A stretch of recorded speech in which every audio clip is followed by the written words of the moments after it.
जोहार, जिंदाबाद।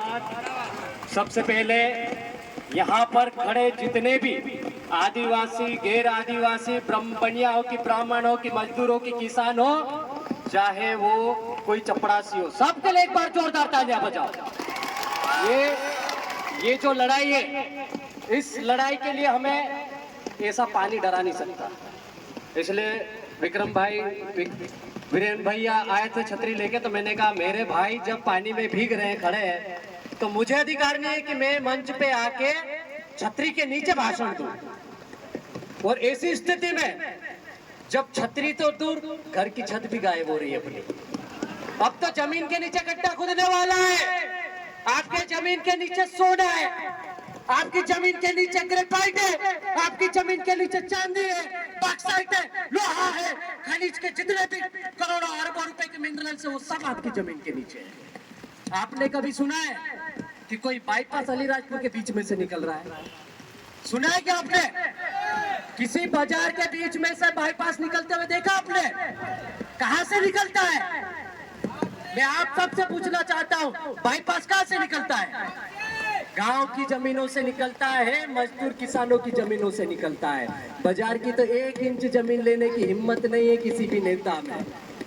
इतना बड़ा षड्यंत्र आदिवासियों के खिलाफ आज अलीराजपुर जिला इस झमाझम बारिश में चौबट खट्टाली क्षेत्र के जितने भी हमारे आदिवासी समाज के मजदूर किसान लोग हैं, उसमें व्यापारी वर्ग भी मौजूद है। मैं उनका स्वागत करता हूं इस मंच के माध्यम से, आदिवासी समाज के माध्यम से। लेकिन ये जो लड़ाई है, ये इस समाज के अंतिम पीढ़ी को बचाने की लड़ाई है। इस समाज के उस पीढ़ी को बचाने की लड़ाई है जो ये 5वीं में पढ़ने जा रहा है। कोई अभी छोटा छोटा बच्चा पैदा हुआ, कोई गुजरात में मजदूरी कर रहा है, कोई घर में खेती बाड़ी कर रहा है, किसी के घर में पानी टपक रहा है। अभी भी हम जहाँ किले हो रहे हैं, उसके घर के नीचे भी पानी टपक रहा है। ऐसे कई हजारों घर है हमारे गाँव में, हमारे क्षेत्र में। उसके बाद भी हम बोलते हैं हम जमीन के मालिक है, हम मालिक है, वो मूल निवासी है। अरे काय का मूल निवासी भाई? हम बोलते हैं ना लोकसभा ना विधानसभा, सबसे बड़ी ग्राम सभा। ये मैंने नीतीश अलावा ने नहीं कहा, ये स्वर्गीय दिलीप सिंह बुरिया जो भाजपा के कद्दावर नेता थे, और इन्होंने पैसा 1996 की ड्राफ्टिंग कमेटी के अध्यक्ष रहे, उन्होंने कहा था। और ये कानून उस समय 1996 से लागू होना था हमारे देश में, इन आदिवासी क्षेत्रों में। लेकिन पिछले 10-12 सालों से जो हमारा संघर्ष है, रात दिन का संघर्ष है, उसके पश्चात हमारे ऊपर कितनी एफआईआर हुई, कितने आंदोलन में हमारे लोग जेल गए, कितने आंदोलन हुए, कितने लोग मारे गए। उसके पश्चात भारत सरकार ने, मध्य प्रदेश सरकार ने पिछले 2022 में लागू किया। और वो भी पैसा एक पैसा अधमरे जैसा, बिल्कुल भी उसकी कोई पूछ परख नहीं। थाने में जाए तो पुलिस वाला बोलता काय की ग्राम सभा हम नहीं मानते, कोर्ट में जाओ तो काय की ग्राम सभा हम नहीं मानते।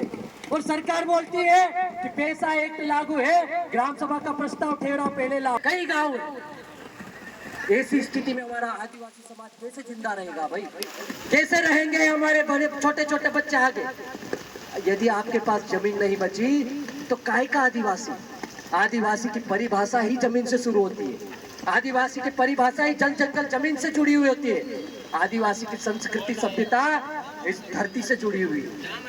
और यदि धरती ही आपकी चले गई, आपकी जमीन ही चले गई, तो आपकी संस्कृति सभ्यता परंपरा खत्म हो जाएगी, आपका अस्तित्व खत्म हो जाएगा। आपके जो मूल अधिकार है, आपके जो संवैधानिक अधिकार है, धीरे धीरे कतरते जाएंगे, खत्म होते जाएंगे। कल ही सुप्रीम कोर्ट के 7 जजों ने एक जजमेंट दिया कि अब आदिवासी समाज में या ST/SC का जो समाज है, वहां पे भी क्रीमी लेयर लागू किया जाएगा। क्यों भाई? हमारा एक व्यक्ति कलेक्टर बना अलीराजपुर से, तुम्हारे पेट में दर्द होने लग गया। हमारा व्यक्ति एकमात्र कैबिनेट में गया, तुम्हारे पेट में दर्द होने लग गया। हमारे जिले से पहली बार सांसद गई, तुम्हारे पेट में दर्द होने लग गया। क्यों ऐसे निर्णय दे रहे हो जिससे भाई भाई लड़ने को मजबूर हो? आज वो क्रीमी लेयर लागू करके भील भिलाला पटलिया भारेला सबके बीच में झगड़ा करवाना चाह रहे हैं। हमारे लोग बड़ी मुश्किल से अब चपरासी की नौकरी कर रहे हैं। कोई पंच बन रहा है, कोई सरपंच बन रहा है, कोई विधायक बन रहा है। इतनी सारी परिस्थितियों के बाद भी हम लोग थोड़ा उभरने की कोशिश कर रहे हैं। और लोग दिल्ली में बैठे हैं हमारे खिलाफ, संवैधानिक रूप से अधिकार छीन भी रहे हैं, कोर्ट के माध्यम से भी अधिकार छीन रहे हैं, और दलाल लोग हमारी जमीनें बेच रहे हैं। इन दलालों के खिलाफ अब हमको सबको एकजुट होकर लड़ने का समय आ गया है। अब पूर्व वक्ताओं ने बहुत सारी चीजें बोली है। हमारे जिले के कद्दावर आदिवासी नेता महेश भाई काका पटेल ने भी बोला है कि अब हमें हथियार लेने की जरूरत है। वास्तव में ये बात सच है कि पहले हमारे बुजुर्ग लोग अलीराजपुर जिले में दिन में आए कि रात में आए, उनके हाथ में पालिया होता था, तीर कमान होती थी, उनके गले में गोपन होती थी। लेकिन हम लोग पढ़े लिखे लोग हो गए ना, तो हमने वो धीरे धीरे चीजें बंद करवा दी, हमने रखवा दी। लेकिन पुलिस प्रशासन क्या करता है, भगोड़े में भी कोई एक पाले लेके आता तो आम से एक्ट लगाता है। इनको अभी आईपीसी सीआरपीसी को अच्छे से पढ़ना चाहिए, इनको 5वीं अनुसूची का पता होना चाहिए, इनको पैसा एक्ट पता होना चाहिए और आदिवासियों की रूढ़ी प्रथा का पता होना चाहिए। इनको पता नहीं है अभी भी।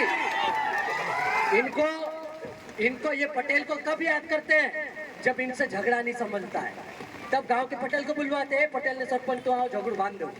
लेकिन जब वो पटेल पहले झगड़ा तोड़ने की बात करता है, नहीं नहीं नहीं इस पे कायमी होगी बोलते हैं। ये लोग मजाक बना के रखे आदिवासी क्षेत्रों का, मर्जी आए उस पर रासू का ठोक देते हैं, मर्जी आए उसको जिला बदल कर देते हैं। अबे तुम्हारे बाप का राज है क्या? ये आदिवासी क्षेत्र है, ये आदिवासियों का क्षेत्र है। यहाँ पर छीटू किरार जैसा योद्धा आदिवासी पैदा हुआ था, उसकी सरजमीन है ये।